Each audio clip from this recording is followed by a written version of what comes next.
Hi, everybody. I'm back with another episode of the Career Coach RX podcast. And I am so excited this month because we are featuring a diverse group of women. Our theme is Women Reign and in support of Women History Month. And so I am interviewing a diverse group of women queens who are ruling in the workplace and ruling in entrepreneurship. And so I'm so excited today to have my guest, Krista McLellan, Money Making Mama. Did I get that right, Krista? I had to You did. You got it. You nailed it. Thank you so much. So we actually just wrapped up a great conversation with my former student, Monique Gordon, who Mo Money Empire, I believe I got that right. But we talked about the importance of finance. So I'm so excited to be able to connect with you and continue that discussion. And I know that you have a passion for supporting women entrepreneurs. So I'm going to hand the mic over to you, virtual mic pass, for you to tell us a little bit more about yourself and what inspires you to do the work that you do. And then we'll take it from there. Well, I became a single mom 11 years ago when I lost my husband to cancer. And I found out how much I had my head in the sand about my own money and my own finances. It was a very short-lived illness, and all of our energy was around trying to save him. And then when he was gone, here I was with my two little kids, hiding my car from the repo man and wondering how the heck I'm going to pay for oil and tires. You know, I live in New Hampshire. It's cold. We have snow. We need heat and we need good tires. And, for my whole married life, I gave away my power over my money to my husband. He didn't take it. I gave it because I said I wasn't good with money, that I didn't want to do it. And so for our whole 20 plus years of being married, he handled everything and I was in the dark. I didn't realize how much in the dark until he was gone. And then all of a sudden it was like, what am I going to do? What do I do? I didn't even know how to pay my mortgage because it all went to his bank account or from his bank account to his email his phone for the code and and I didn't even know how to get into that. I didn't have access to the money. It was so many things that I did that put me in a bad position. And so I looked at my children who were 8 and 11 at the time. And I said to them, we have a choice. We can stay here and figure it out and fight. And it's going to be hard, but we can fight to keep our home, or we can give up and we can go live with Nana and life would be a lot easier. And we decided to stay and fight for our home. And we gamified dealing with money. And I work that with my kids still, who are now grown and flown. And I found that most business owners have the same problems, that they know how to make money. They know what they do, but they don't know how to handle their money. So that's what I geek out on now. I got a ton of questions to ask you just from the intro. So I'm pretty sure as we get to the end of this episode of the podcast, I definitely want part of your words of wisdom to be for women in terms of, that transition that you made. But I want to, into being this independent mindset. It was a forced situation, right? I'm very unfortunate, right? But when you made that decision to, I'm going to stay and fight for my home. Can you talk a little bit about like how you gamified that with you? I'm an adult. I feel like I need to gamify the money experience now. But how did you guys go about that process of you continue to engage your children as you fought for your home and your independence? So the first thing I had to do was take off my blindfold, get my head out of the sand, and find out where in the world I was. It felt like, where's Waldo, right? Where am I? I didn't know where I stood financially. And that was a harsh reality. So tracking what our income was and figuring out what our expenses were. And knowing that we had to make some pretty big changes. So again, I sat down with my children because it affected them. And I wanted them to know that when I said no to something, it wasn't because I was being mean mommy. It's because these are the decisions we made together. And one of that was to stay in this house, and that was a priority for us. So the first thing I did was track. Where was my money coming from and where was it going to? That was my first thing. And we did that. We had a big dry erase board calendar. And every time we spent money, we would write it down and we would have categories. And figuring out, wow, this is where we spent our money. And the girls got to, I had little magnets and stickers and all sorts of things just to be like, encourage us to act, because tracking's not fun. Whoever wants to go home and track where they spend their money, right? But when we made it so if we tracked for a week, we gave ourselves a reward, right? And whoever we got to take turns writing it in. And I did encourage my children to be part of this process. And our next step is once we tracked for a month, right? Now it's like, okay, we did that. That was our first homework assignment, is just taking off the blindfold and track. Then we decided to have our envelopes. We decided that it was better, well, more me because they were younger, but it's easier to handle money when you actually have it in your hands than when it's a theory in the bank account. So what I did is I cashed the checks that I was making for money I was earning, and I got envelopes, the good old-fashioned envelope system that worked for my grandparents, that worked for my mom. I grew up with a single mom. And we put them in order priorities: a roof over our head, our mortgage, food, electricity. We gave up cable. We did give up cable. We gave up a lot of things because we found that we did not need them. And we had to put how much we needed in each envelope for a minimum.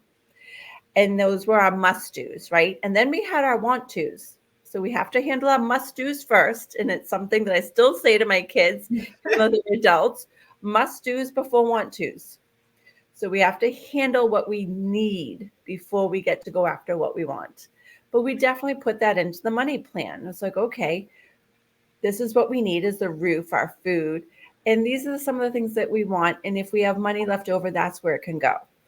So we started our envelope system, and we tried to make sure, okay, this is how much we need for food, but let's try to spend less than that. This is our average electric bill. Let's try and spend less than that. This is like all these things. And when there's a little bit left over, we moved that money into our emergency fund envelope, because we're also trying not to dig ourselves deeper in debt. I really love how you included children in the process. Like you had them engaged, which I'm sure that, as they've grown up, they probably kept some of those habits, and some of them they probably chucked aside. I mean, as young people become adults. But how did you take that experience? And so you talk about now you have this passion for helping women entrepreneurs and just entrepreneurs in general, right? Supporting businesses. How did you take that passion that you have and transition it into this business where you are, champion finance and supporting other women entrepreneurs? So back in the day, I was a bookkeeper, right? And it's kind of funny to say that I was a bookkeeper, but that I wasn't good at handling my own money, because bookkeeping isn't handling your own money. It's really just tracking other people's money, which is way more easy. It's so much easier to deal with other people's money, just saying.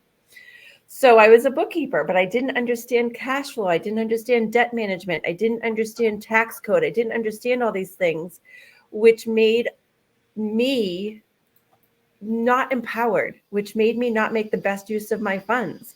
So when I started learning about the tax code, and I started learning how to get out of debt, and I started learning about cash flow, that just because you have a lot of sales doesn't mean you have a lot of profit, and how to bake in that profit, because it's not always just about making the sale. It's about, if it cost us $10 to make, a $5 sale, then we just went in the hole. Like, we want to, have a $10 sale that only cost us $5 to make. Yeah. So there's actually money left over for us to live on. And so figuring that out, and figuring out the business owners didn't get it either, I started helping my business owners and gamifying it with them and empowering them. And I found out that I really prefer working with women, because men, when they start a business, they typically have a woman at home running the house, running the kids, cooking their food, doing their laundry, all the stuff, right? They hire an accountant, they hire a social media person, they hire the people. Women start a business, we just change hats. I love that you said that, because I literally have never thought about, like I was telling you, before we got on, I was like, man, this morning I was trying to schedule the podcast and couldn't figure out anything. And I had to have somebody, my assistant stepped in and saved me, right? But I never think of like all of the things I do. To me, right, this is just another hat that I'm wearing. Mm-hmm. So I've never thought about it in that way of like, men, they actually have that secondary level of support. Well, I'm not going to say secondary, because as women, we're side by side, right? They have that support at home where there are certain things that they don't even have to worry about. But as women, at that point in time, assuming you're still a single mom raising your children, right? And so this was one of many hats. So I want you to kind of, as you started this process and you talk about the passion for women, what you just said, what was your actual experience, right? When you're going into this process, you're a mom at home and you're one of many hats. This is one of many hats versus that of a man's experience. I just want to hear your answer to that, because it's just something that I just didn't give any thought to. Well, as I saw it, right, and again, women, we are going to DIY it. We're going to figure it out. We're going to learn the social media. We're going to learn the bookkeeping. We're going to learn it all. And I found that a lot of bookkeepers were gatekeepers of that information, right? They're like, okay, you can hire me to do your books. And I'm sorry, but I know for me as a business owner, I don't want to give up that power. I want to learn how to do my own social media. I want to learn how to set up my own website. I mean, yeah, it would be nice to hire somebody, but if push comes to shove, I want to know I can do it. And I found that's true for many women business owners. So I started saying, you know what? I'm just going to teach them to do what I do. I'm going to share every bit of my knowledge, and I will train myself out of a job. I love to train myself out of a job. If you don't need me, I'm happy. You want me? Great. But if I just made it so you don't need me because you can do it yourself, I just succeeded, because that means you're in the driver's seat and you have control. I really love the fact, sometimes we run businesses, right? It's like, I have this niche, I have this skill. I need to make money. So to your point, with you being a bookkeeper, it is quickly a niche or skill that you can sell, but you're choosing to help other women excel. Now, this is your organization, Making Money Making Mamas, and this thing that you're doing, and this movement that you have where you're really empowering women. I like, when I'm having these discussions, to include a few statistics just as talking points. I just want to just give you some statistics on women entrepreneurs, right? It says here that women entrepreneurs are statistically less likely to seek external funding for their business compared to men, and they often rely on personal savings and loans. Studies suggest that women-owned businesses, they tend to be more financially conservative with lower debt levels. And I guess that's because we're, paying out of pocket, but then we also have the loans, right? But with education, it takes education. Women-owned businesses have been shown to generate a higher return of investment than those owned by men. And that's what is so interesting to me when you talk about, we are wearing these many hats. We're looking at this as just like another thing that we're doing, just a different hat, right? Mm-hmm. But with the right education and the right support, we have a tendency to be successful. I'm gonna read you like two more, and then I just want to kind of get some feedback on you in terms of like the work that you're doing to really empower women. Because like you said, you're like teaching a man to fish, well, teaching a woman to fish, right? Mm-hmm. Versus just like, handing them, I forget the old saying, teach a man to fish, and I'm in terms of give a man a fish, you'll feed him for a day. There you go. You'll feed him for a lifetime. Well, that's what you're doing. You're teaching women to fish. And it says here, women entrepreneurs are increasingly recognized for their ability to balance social responsibility, which is literally reiterating what you said, with financial success and operate in an ethical manner. And then finally, research indicates that women entrepreneurs focus on building sustainable financial businesses. And they also seek opportunities by building networks and doing things to enhance their financial literacy, to prove their overall business acumen. So you have women come to you. This is the passion that you're doing. So how does this all play out when someone is working with you? So it depends. I always meet people where they're at, right? Some people are just new starting out with their business, and they need to understand the difference between an LLC, a DBA, an S Corp. They need to understand what they can deduct and what they can't, and the basics of starting a business, how to register, how to get going. Other women have been in business and they haven't taken their bookkeeping very seriously, or they've handed it off, and they want to take more control now. They want to understand more. And so we dig in and we start to understand. And one of my basic things that I say all the time, because people are like, oh, I don't know accounting. Yes, you do. You do. You just don't know. And I made an accountant to English dictionary specifically for this. When we look at the terminology, it makes us think that we don't know what we're doing, but we do. Yeah. Because all it is where did our money come from and where did it go to? That's all accounting is tracking that. Where did it come from and where did it go to?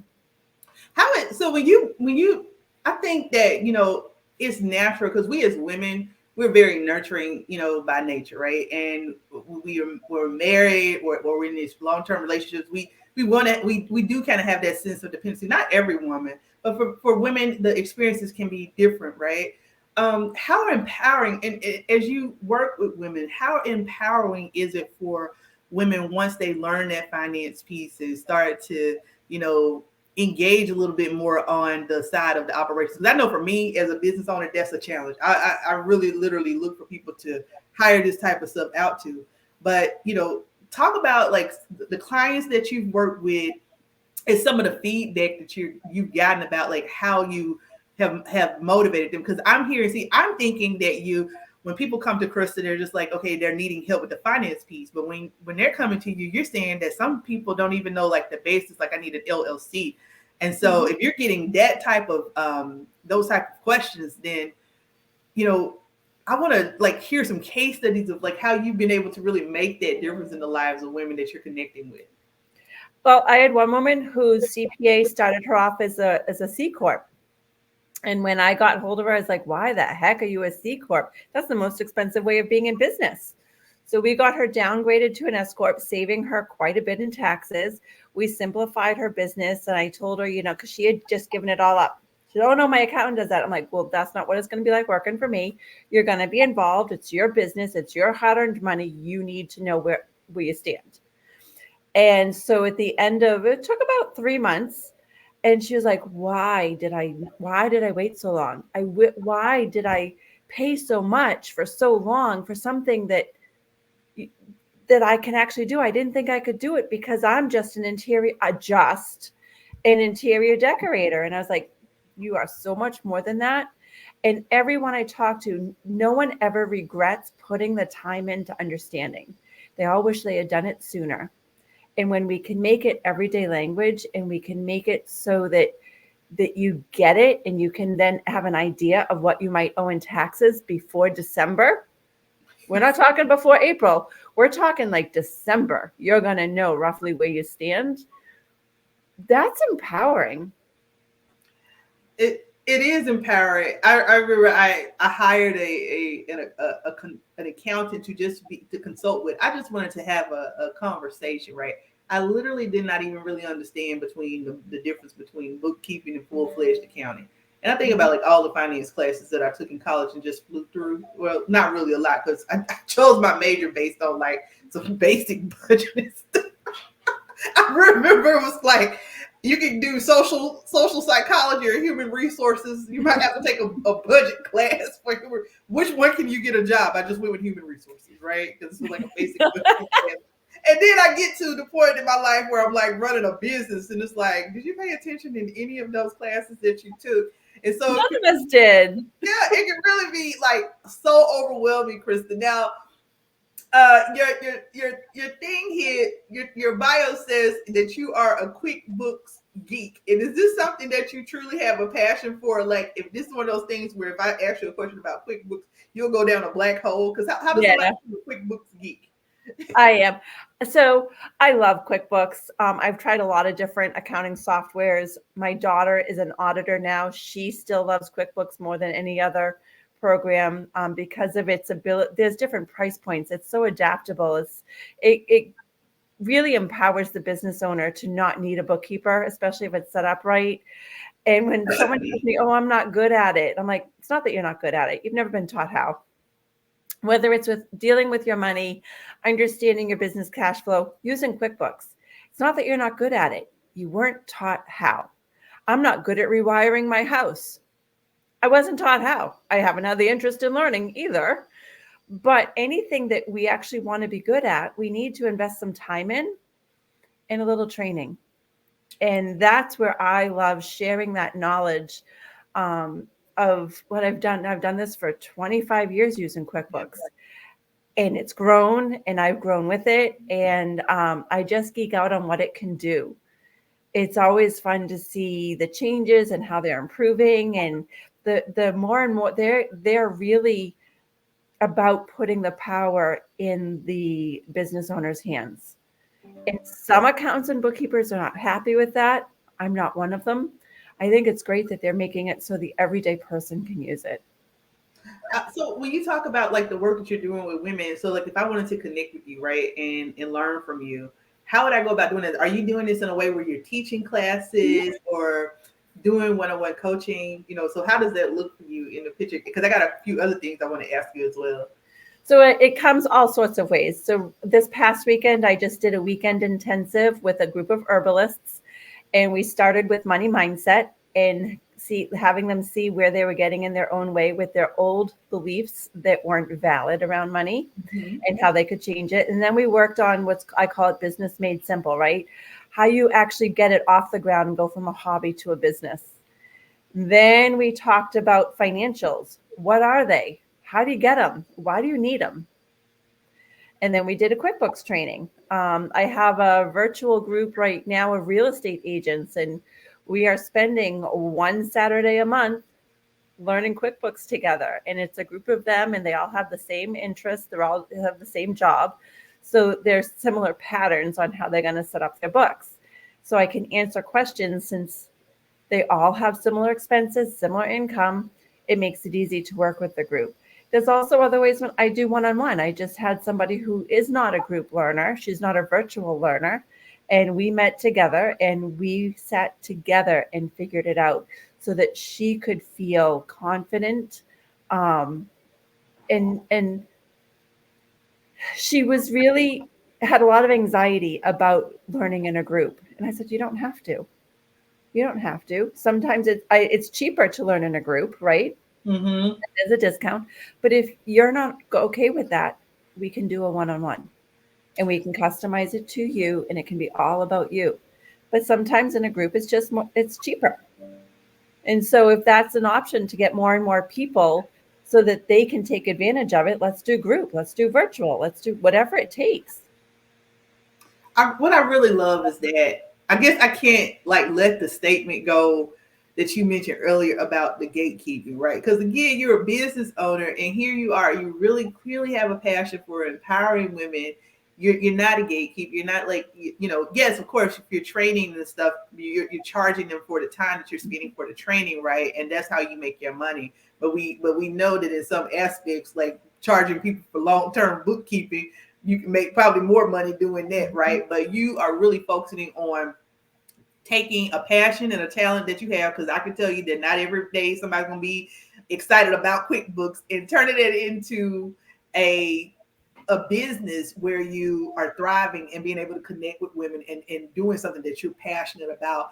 And so even though we talked a little bit about finance, the title of today, the finance piece, I want to talk about mindset, because you're such an example of a person who the title of this podcast is like, shifting money mindsets or whatever we're going to call it. But your story just holistically, when you talk about losing your husband, having to really start over, build that sense of independence, and you turn that into something that's really inspirational. And now you using your experiences to empower other women. And the crazy thing behind it is, Krista, that not every woman may know your story. They just might be coming to you for help with QuickBooks, right? Mm-hmm. So when you talk about mindset and the mindset needed to win in the way that you're winning and have the level of success that you're having, speak to the audience a little bit about, the importance of making that shift in mindset, because I am too, not only a career coach, but a mindset coach too, because that is the way that I work with my clients, right? About having a positive mindset and being able to work through challenges and difficulties. Well, I think when Scott first passed away and I was left with all these things I had to do, and I will tell you, I have 3 acres of land, mostly grass, and I had to mow it. Right? He always I would never in my life, it would literally look like a forest. I cried, I cursed, and I complained. And a dear friend of mine looked at me and she said, you need to flip your script. You are very blessed and lucky that you have that land. And I looked at her like, do you know what I've been going through? Do you have any idea what this path, right? Do you? Yeah. Like, oh, I do. She goes, but if you focus on everything that is wrong, that's what you're going to get more of. Start focusing on your blessings. Start focusing on what's going right. Start focusing on what you can change and the benefit and the blessings that you have. And if you start focusing on your gratitude, if you have an attitude of gratitude, you are going to find your life changes. And I will tell you, that is true every day. I refused at that point. I said I was not going to be a victim. I wasn't going to raise my children to be victims. Yes, I wish we had their dad back. I do. I wish they had their dad. But we are very, very blessed. We are blessed with the community support that we have. We are blessed with the home that we have. We are blessed with having each other and the opportunity to earn. Yeah, I think that when you go through challenging times, sometimes it can be so difficult of picking up the pieces. So I'm so glad I took a note there to mark that so that we can definitely get a clip of this piece of feedback that you're giving us, because I think whenever I don't think I know that it can be really difficult when we're going through a challenging time, because we can literally only see what's in front of us, right? And it's so overwhelming, especially when you lose a loved one. And you're having to pick up the pieces. And as women, I think I mentioned it earlier, I think, that sense of connectedness and independence we might have with our spouses, or at least I was trying to say, if that leaves us, then we have to figure out how do we go on and carry on from there. But you did an excellent job. And it was so inspirational to me is that friend talked some life into you. She said, Krista, get it together, right? I understand because you could have lost yourself, right? But you picked up the pieces, you carried on, and you're using the work that you do now to be able to inspire other women. And so, we could have approached this as hey, this is just me interviewing somebody who does, bookkeeping, but it's so much more than that.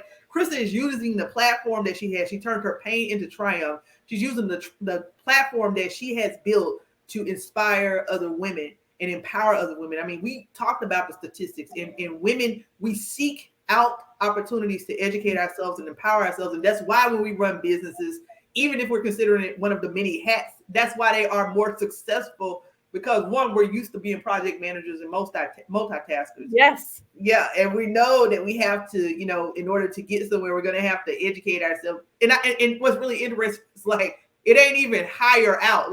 I'm at a place now where I can hire out some things, right? But in the beginning, it wasn't like that. It's not even hire out. It's literally I got to educate myself so that I can be the social media manager, business operation manager, et cetera, et cetera. And if you hire a bookkeeper, I'm sorry to say this to the other bookkeepers, we are the number one source of fraud in your business. So if you're going to have a bookkeeper, take a class on understanding what they're doing so you can check up on them. And I love that QuickBooks has an audit trail. I just had someone come to me. Her CPA has been charging her every month $350 a month for bookkeeping. At the end of the day, she came to me because I said, I challenge people to do an audit review of their books. Her CPA hadn't logged in since January of 2023, charged her $350 a month. I was able to show her that her CPA has not logged in and done a damn thing. I was like, it's nice to know how to use the tool that they're using to check up and make sure who you hired is doing what you hired them to do. I'm taking notes here because I'm trying to capture all of the important points. So many when I do an audit, I can find bookkeeper fraud. And if the business, one of my business owners came to me, her CPA sent it to me. He said, something's not right with her books. Can you check it out? Absolutely. I said, I found $500,000 over 10 years of fraud. Her bookkeeper bought a house down the Cape on that business's dime. I had another business owner whose bookkeeper was paying for their own oil and their own vacation, because as bookkeepers, we have keys to the castle. We know your banking and we can hide things, right? So you want to know what exactly your bookkeeper is doing. And you, even if you're not doing your books, educate yourself. If they're using QuickBooks, know how to use it and know how to get an audit trail. You have given us some excellent tidbits today. And I mean, it's just really empowering just to hear your story, to learn about you are I can just tell your whole attitude is a no excuses type. I'm going to get it done. when I say something, I mean it. And I love the work that you do and how you're committed to women, making a difference in the lives of women. So Krista is like one of the many folks that we're talking to this month and showcasing how women are inspiring. The things that we do are that are the backbone of businesses and operations, right? Even in those things that we do on a daily basis to just pay our bills, we can take those things and turn it, especially if it's our passion, and we can use it to make a difference in the lives of other people. So, Chris, I want to thank you for coming on today. And I always have to say, my last question is, please share a bit of wisdom, even though this whole thing has been wisdom, right? This whole thing has been wisdom. Please share a bit of wisdom and tell us about how we can contact you and about any upcoming projects that you have, courses you're teaching. So first things first, my biggest thing, and my youngest said it, she was a valedictorian, and she said it in her speech, and she said, we all go through hell. The point is to keep going and not set up camp there. And she had people, because it's a tiny town, so everybody knew. She had her dad's fire helmet on the seat for his ticket for her graduation. And so everybody knew. Everybody knows us and our story because we are in a tiny town. And she said, we all go through hell. Just know you're not supposed to set up camp there. You're supposed to keep going. And if you need help, there are people who have been through that can help you get on the other side. So reach out if you need help. You're not alone. You don't have to do this alone. That's one. 2, start tracking. That's my biggest thing. Start tracking. Take that blindfold off. Just start tracking. That's all. It's just baby steps. Do it once a week. Track. Say, okay, wow, where did my money come from? Where did it go? Do I really want it to go out there? You want to know.